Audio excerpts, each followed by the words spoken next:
Hi guys, what's up? This is JJ here.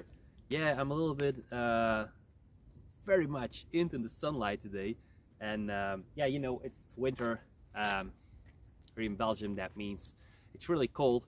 Besides today, because we have the sun, but of course because it's winter, the sun here in Belgium, so in the northwest of Europe, stands quite low even now when it's noon. So yeah, I got the sun right in my face. For me, it feels wonderful. Maybe, you know, it's not ideal to record, to be on the camera. Okay, that being said, let's go to the trick of this week, which will be my last trick for this year. So before we're gonna see this trick, I want to say a big thank you to all of you who watch us on YouTube, to all the Patreon donors, the VIPs of Flow Tricks, but also to Ken Hill, because this year, starting from September, you know, he invited me to join his team, and I'm really grateful for that. So thank you, Ken. I also want to thank Jason Jaded, you know, my colleague at Flow Tricks.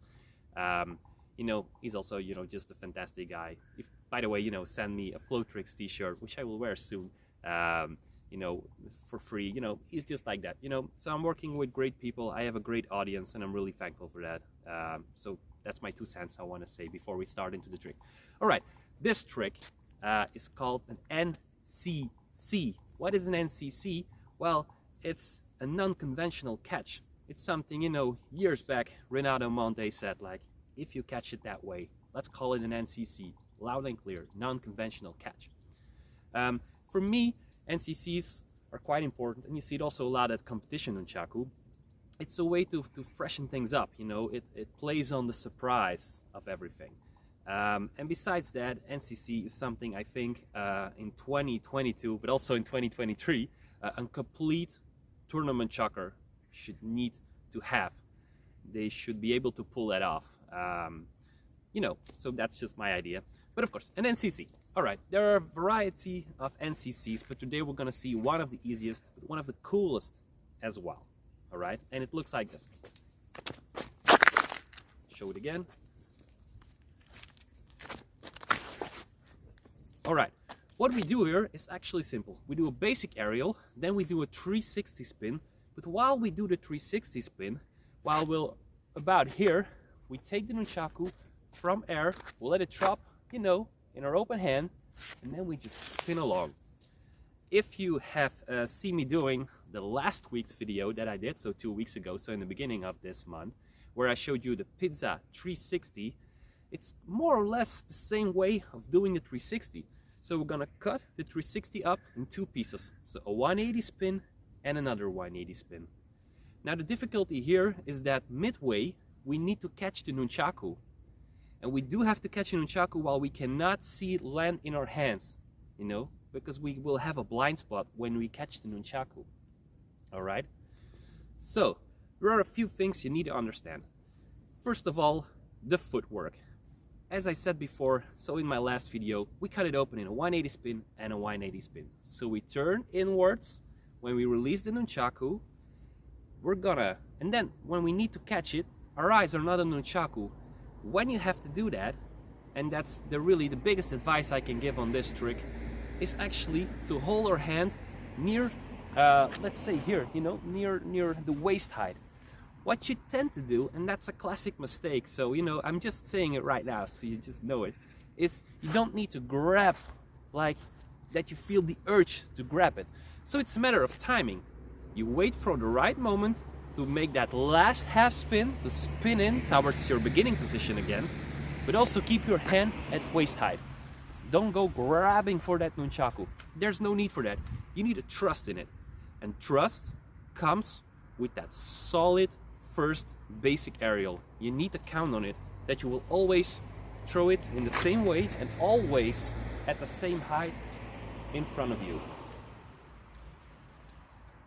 Now there's something that's gonna help a lot in this trick, and maybe you missed it a little because I do it quite subtle, or it doesn't seem like a big part of the trick. But when you do what I call the slice aerial, when you slice over your hand, the moment that you're gonna slice over, that's the moment you're gonna step in. And that way your body automatically goes in a very natural way of spinning in. So you coming back to the spinning part, to the footwork, you come naturally in, you see, naturally into that 180 spot, where you catch the nunchaku in the back. and then you spin along and go back to the front. All right, so I'll show it from this side. You see? So you start off with a hand tool, you wait long enough, so literally don't panic, you know? Watch the nunchaku, when you slice it over, keep looking at it, and then you go like this. So don't go like this, like, I need to catch it, all right? So, you know, it seems like a cool style element, but it really benefits you. It helps you completing the trick, you know? So that's a big win-win-win, all right? So we're gonna see it again here in the slow motions, because it's really just a nice trick.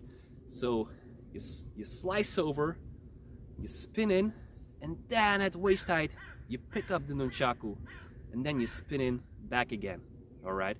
So then it's just a matter of seeing, you know, how I do it with my feet, you know?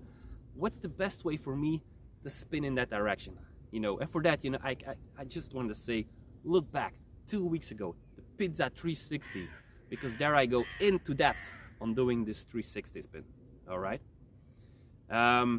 Another thing I want to say about this trick is that you can, of course, also do it in another direction. So you go like this, spin, and catch it here.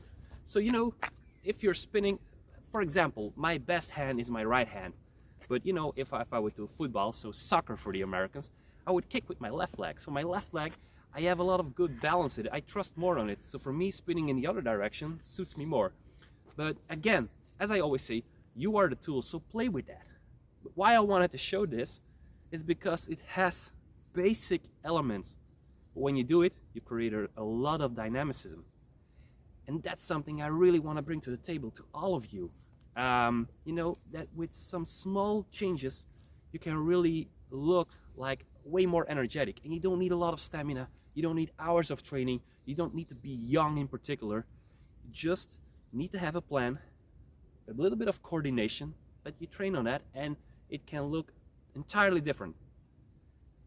So when you go train for the Freestyle Nunchaku Foreign World Cup, so the online World Championships, you know, for the, what is it, 17th edition now in a row, you know, think about it.